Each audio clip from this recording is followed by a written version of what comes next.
Jasage de jeux de rôle qui continue sa série Running the Game. Si je me trompe pas, 14e vidéo aujourd'hui. Si vous êtes rendu au 14e, vous devez savoir qu'est-ce que je fais là. Donc on va commencer tout de suite. Ah ouais, on enchaîne. Ça commence avec la 66e chronique qui s'appelait Let's Kill a PC. C'est malade parce que dans la dernière game de Brigandine, il y a eu un PC de mort. Donc on va en parler. Ça donne du bien. Premièrement, il faut garder en tête que un personnage, ça représente plus qu'une banque de points de vie. On s'entend-tu? Ça représente l'héroïsme. Ça représente le bon dans ce monde-là. C'est l'espoir. C'est ce qui fait avancer l'histoire. Mais sa mort n'arrête pas l'histoire. Sa mort fait partie de l'histoire. Faut penser que les joueurs choisissent rarement de mourir. T'sais, d'habitude, c'est durant la partie des mauvais jets de dés, des mauvais choix, mais c'est rare que le joueur va choisir de mourir. Il y a des exceptions, genre un joueur qui peut plus jouer pour X raison, il dit « Ah, je vais me retirer de la partie », ben, il va laisser mourir son personnage. On se souvient de Mothership, on avait notre joueur Kevin qui, avec sa vie familiale, puis sa job, il avait plus de temps, il a dit « Ah, ben, je vais juste retirer mon personnage », il l'a fait mourir. Ça a fait partie de l'histoire. Mais sinon, c'est rare qu'on choisit de mourir. En tant que maître de jeu, ça reste toi qui décides le niveau de dangerosité de ta partie. Et de plus, tu dois le communiquer aux joueurs, le niveau de dangerosité de ta partie. C'est important. Tu peux pas juste jouer, puis là, tout d'un coup, c'est super dangereux. Il y a un joueur qui meurt, fait comme Chris, ça allait bien pourtant. Ben, c'est ça. Il faut que les joueurs soient conscients du danger que ta partie représente pour leur personnage. T'sais, si tu joues à Donjon 5e édition, pas très dangereux. Si tu joues à première, crissement dangereux. Faut penser aussi que lui disait qu'un jeu plus complexe est peut-être plus dangereux.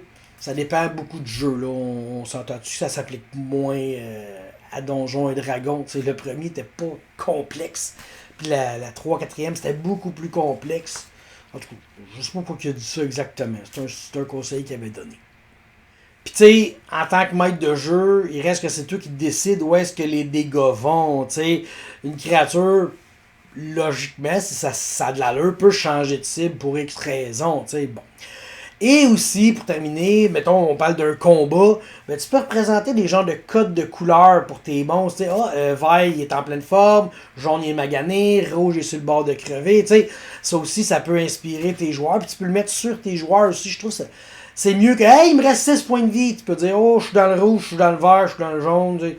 Juste des codes de couleurs, ça représente bien l'échelle de points de vie. Prenez-le si ça vous tente, c'est une bonne idée quand même. 67e chronique de Matt Colville, The Dungeon.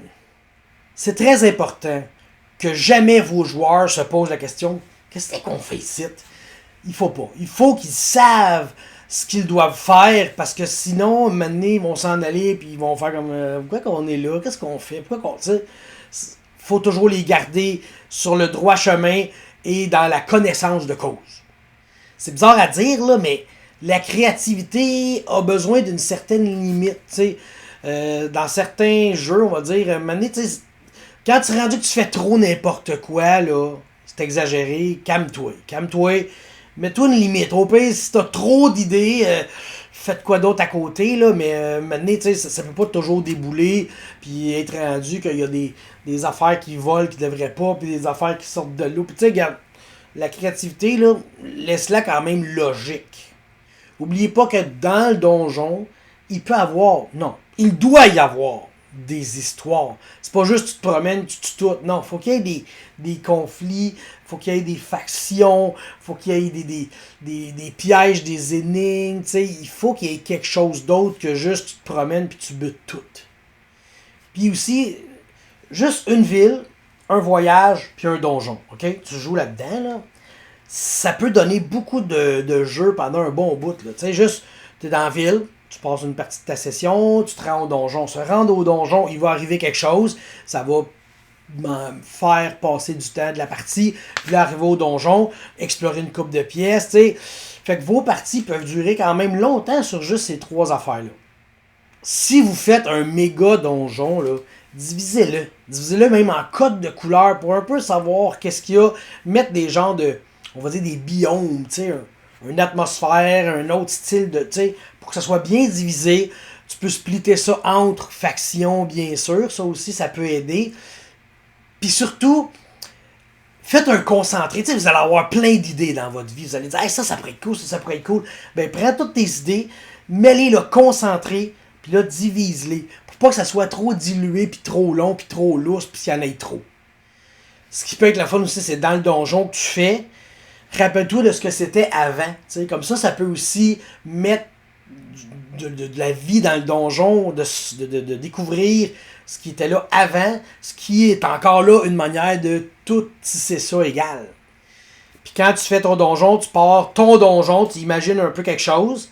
Là, après ça, tu le divises en étages. Là, tu fais tes étages. Après ça, dans tes étages, tu les divises en area, des petites sections. Puis là, dans tes petites sections, après ça, là, tu fais tes pièces. Fait que ça te fait comme une cible à atteindre. Puis là, chaque joueur va gérer le petit milieu, mais dans plus gros, dans plus gros, dans plus gros. On n'oublie jamais qu'un piège, ça apporte des problèmes. Puis souvent, c'est le fun. Ça fait changer le mindset des joueurs autour de la table. Soit qu'ils vont se mettre à réfléchir comment éviter le piège, soit qu'ils vont se mettre à être plus prudents. Puis dans votre donjon, là, placez des choix irrévocables. Donc, tu sais, t'arrives, là, il y a 2 portes de pierre, puis je sais pas trop, tu tournes une grosse roue, puis là, ça fait bouger la porte de pierre de même ou de même. Tu sais, fait que tes joueurs, il faut qu'ils choisissent. On va-tu à gauche ou on va à droite? Parce que si on se sépare, est-ce qu'on va se retrouver? Ou si on n'oublie pas que si notre but, c'est que tout le monde soit prêt avant de commencer, on commencera jamais. Fait que le but, c'est que faites votre donjon le but de cette aventure. Et là, après ça, ben, ce donjon-là va faire partie de votre monde. Là, après ça, vous faites un autre donjon. C'est un autre but dans votre monde. Fait que vous n'avez pas besoin de tout faire les donjons de votre monde. Faites-les un par un. Amusez-vous individuellement entre chaque. Puis après ça, tout va s'accorder, tout va se rattacher, tout va se tricoter. On est rendu à 68e chronique. Tactics and Strategy. Tactique et stratégie. Je l'ai dit dernièrement. Il l'a dit, lui. Donjons et Dragons est un jeu de combat. Il l'a dit, lui. Si Matt Colville l'a dit, c'est que c'est vrai. Pas toujours, là, mais là, c'est crissement vrai. Quand tu prends ton livre là, du joueur, là, 1/3 du stock, c'est du stock de combat. C'est des spells de combat. C'est des armures de combat. C'est ça. C'est un jeu de combat. Quand vous promenez, là, une patrouille, c'est efficace parce que c'est rapide, puis ça sert à avertir que quelque chose s'en vient. T'sais, une patrouille de gobelins, oh, il va y avoir des gobelins, on le sait. Fait que mettez une petite patrouille, ça va donner un ton et une direction à vos histoires. Puis aussi, il faut penser à comment la patrouille réagit. Puis les patrouilles sont faites pour être vues par les joueurs. Tu vas avoir des patrouilles qui, oh, on aperçoit un danger, on revient le stouler. Oh, on aperçoit un danger, on le confronte. Puis tu peux avoir un mix des deux. Une patrouille qui va comme, je vais aller avertir le boss, mais en même temps, on va essayer de les ralentir. T'sais. Jouez avec vos patrouilles comme ça. T'as aussi les scouts. T'sais, les scouts, c'est du monde qui vont venir voir. Ils vont venir voir, OK, l'évolution des joueurs. Où est-ce qu'ils font leur camp. Ceux-là aussi, c'est des bons éléments que les boss ont qui vont mettre de la vie. Puis si vos joueurs les voient, empêchez pas vos joueurs de les voir. C'est cool s'ils les voient. Ben, ça va mettre une pression sur les joueurs. Et il y a aussi les gardes. Les gardes, ça, c'est une autre sorte de gang. T'sais. Eux autres, ils sont solides, puis ils sont épais. Ils bougent pas, ils restent là, on garde la porte. C'est les gardes, là, c'est ça que ça sert. Ça sert à mettre un genre de blocage. Puis les gardes, eux servent à faire du roleplay, peut-être. T'sais, des fois, essayer de les passer en les manipulant verbalement, ça aussi, ça c'est un moment de faire du roleplay. Parce que tu vas avoir le goût peut-être de les affronter, mais s'ils sont solides, puis ils sont violents, puis ils sont forts, mais ils sont caves, tu peux peut-être les en passer une petite vite, puis tu peux peut-être les attirer, les faire lâcher leur poste de garde, tu peux les corrompre, ou tu peux les affronter. Ou même tu pourrais les crosser carrément, puis les bernier, puis les enfiroiper, je sais pas le terme que vous préférez. Puis les gardes aussi, ils peuvent se rajouter à un boss ou un mini-boss. Tu sais, si t'es contourné, ben, ça se peut qu'ils te reviennent dans le dos quand ils réalisent, en fait, tabarnak, on s'est fait avoir.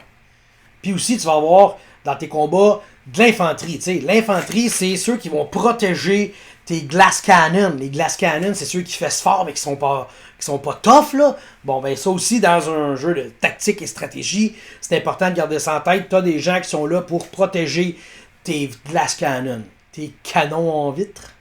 Tu vas avoir aussi l'artillerie.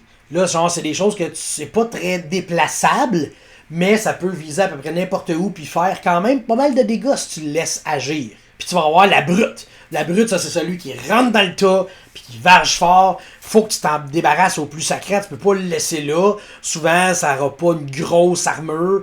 Peut-être un peu plus de points de vie, tu sais. Fait que là, tout ça, là, tes artilleries, tes infanteries, tes brutes, tes glass cannons, ça fait un beau mélange devant tes joueurs. Puis là, ils doivent réfléchir à bon, ok, comment on va gérer la situation? Ok, toi va là, occupe-toi d'eux autres, tu sais. C'est là que les joueurs vont être comme investis dans cette partie-là qui est stratégique, tactique, parce que si tu fais juste, bon ben, un encounter de garde, un encounter de glass cannon, tu sais, ça va être moins... ça allumera pas tes joueurs, tu sais, ils vont juste arriver. C'est là que tu vas avoir des combats de je brasse, je touche, je brasse, je touche pas. Tu sais, faut qu'il y ait de quoi à réfléchir pendant ce combat-là. Puis, un boss. Quand tu as un boss, le boss, idéalement, est plusieurs types. Tu sais, ça peut être un glass cannon, je sais pas moi, artillerie qui tire n'importe où, une brute garde. Tu sais, faut que ton boss soit plusieurs types pour qu'il soit plus difficile à affronter. Peut-être faire réfléchir tes joueurs un peu plus. Ok, lui, il marche pas comme les autres, là. Et tes boss, faudrait qu'il y ait des habiletés pour agir durant le tour des joueurs. Tu sais, ton boss, là, lui, là, il est pas dans le carrousel puis il attend son tour, là. Oui, il est dans le carrousel, il attend son tour, mais il peut se déplacer dans le carrousel puis aller te fesser, tu sais. Il faut qu'il y ait plus d'options que les joueurs et les autres monstres. Puis même si c'est pas dans les nouvelles règles, là, quand le boss meurt, là, tu peux faire un check de morale, tu peux faire que les sbires fuient, tu sais. T'es pas obligé de dire on va absolument tout clearer. Quand le boss est mort, si les joueurs ont bien joué, il devrait avoir un moment de ok, ça va aller mieux, ça va aller mieux. Puis en termes de donjons et dragons, vos monstres importants, là, ceux, oh, je veux pas qu'ils meurent trop, là, tenez-les donc loin des joueurs. T'sais, à 30 pieds et plus, parce que les joueurs, ben, ils peuvent faire 30 pieds. T'sais. Fait que tenez-les à 35 pieds, fait qu'au moins vos monstres importants, que tu veux qu'il y ait une chance de survie plus grande, ben, ils ne soient pas tout de suite atteignables. Puis aussi, ben, justement, votre infanterie, vos gardes, séparez-les, collez-les pas, séparez-les d'à peu près 10 pieds pour qu'il y ait 2 cases entre, et les 2 cases sont un danger des attaques d'opportunité. Ouais, là, je sais, je parle de Donjons et Dragons, là. Il y a d'autres jeux que tu peux pas vraiment faire ça, mais Matt Colville, c'est le spécialiste de Donjons et Dragons, puis c'est de ça que lui parle. Puis moi, vu que je prends ses affaires et je vous les envoie, c'est de Donjons et Dragons que je vous parle. Mais il y a moyen d'arranger ça dans d'autres jeux facilement. Soit sad enough, break your heart. Dans votre setting, mettez ce que vous aimez, puis croyez-y. C'est ça qui est important. Mets ton cœur dans ton setting, c'est ça que tu veux que les joueurs ressentent. La passion, l'émotion, le plaisir de faire vivre ce que tu leur proposes. Puis les joueurs sont comme les clients de ton setting. T'sais, ils viennent parce qu'ils sont intéressés à ce que tu as à offrir. Créer son setting aussi, c'est affirmer son opinion sur le jeu. Tu sais, dans le sens que si tu fais un setting plus violent ou plus magique, tu donnes ton opinion sur le jeu. T'sais, si tu fais un setting genre full de magie, ben tu sais que t'as le goût de jouer avec de la magie, t'as le goût qu'il y ait des spells, des objets magiques. Puis le contraire, si tu dis moi j'en veux pas qu'il y en ait beaucoup, je limite un utilisateur de magie dans mon groupe de joueurs, t'sais, là ils vont savoir que la magie c'est plus rare, c'est plus méconnu, peut-être même le monde s'en méfie. T'sais. Fait que ton setting, c'est ton opinion sur le jeu. Et bien sûr, ton setting est limité par ton imagination. Puis si dans ton setting, tu élimines quelque chose, disons, tu enlèves, la première chose, c'est la magie, t'enlèves la magie de ton setting, ça crée vraiment un gros changement dans le jeu. Fait que ça va stimuler l'imagination aussi des joueurs puis de toi. Finalement, pour cette chronique, celle 70 de Matt Colville, Pitching Your Character. Toi, là, tu crées ton bonhomme. Puis tu l'aimes. C'est sûr que tu l'aimes. Hein? Quand tu crées un bonhomme, tu l'aimes. Ça m'est déjà arrivé de créer un bonhomme que j'ai pas trippé, mais c'est parce que j'avais fait un bonhomme que j'avais aimé. Puis là, il y avait de quoi qui avait chié qu'un autre joueur. Là, j'ai voulu faire un autre bonhomme un peu à l'improviste. Ça fait un bonhomme que j'ai pas aimé. Mais on parle pas de ça. Donc, toi qui aimes ton joueur, il faut que tu l'apportes à la table. Mais, c'est plate à dire, mais il faut que le maître, il aime ton joueur. Il faut qu'il s'intéresse à ton joueur pour que ça soit plus donnant-donnant. Tu sais, si le maître aussi a hâte de voir ce qui va se passer avec ton personnage, là, ben ça va rehausser le plaisir de tout le monde. Si toi tu tripes, là, mais que tu fais encore un fucking loup solitaire qui a appris à se battre comme un ninja tout seul dans la forêt, là, ça se peut que le maître trippe pas tant. Puis t'auras peut-être pas le fun que tu veux avoir parce que le maître il a pas le fun pantoute. En tout cas, comprends-tu? Quand tu crées ton personnage, donc, faut que tu le vendes à ton maître. Faut que tu lui dises les options qu'il y a, l'ambition qu'il y a. Tu sais, montre-y que ton personnage, tu le vis, puis tu veux qu'il le fasse vivre. Fait que déjà, ça, tu t'en parles avec passion, tu sais. Puis même que tu pourrais présenter plus d'un personnage au maître. Ça aussi, ça peut le stimuler, ton maître, de faire « Oh, wow, j'aime bien celui-là. Celui-là, il fait moins dans ma campagne. » Mais tu sais, choisissant de ces deux-là, j'ai des bonnes idées, tu sais. Fait qu'arriver avec plusieurs personnages, plusieurs concepts, pas nécessairement plusieurs feuilles de personnages, mais plusieurs personnages dans ta tête que tu as des idées avec. Et le conseil final de cette chronique-là, que je trouve brillant, que j'ai oublié à travers les âges et que je m'en veux et que j'aurais le goût de ramener, c'est quoi? Brasse tes stats dans l'ordre. Ça te fait découvrir ton personnage, puis on dirait que tu vas t'attacher aussi en le faisant, puis en découvrant son défaut, comme « Ah! Fuck, j'ai roulé de la Dex de merde. Pourquoi j'ai de la Dex de merde, esti? » Puis là, tu développes là-dessus. Ça conclut cette chronique Running the Game-là. Puis j'espère que vous allez l'apprécier. Sur ce, je vous laisse, puis on se revoit bientôt, parce que fallait que je fasse des chroniques, puis là, j'ai pas beaucoup de résumés de parties. C'est un autre Night Bellow qu'on skip. Fait que là, ça faisait beaucoup de manquage, puis j'aime ça, faire des vidéos. Bon, ben, j'arrête de parler, puis on se revoit super très bientôt. Bye!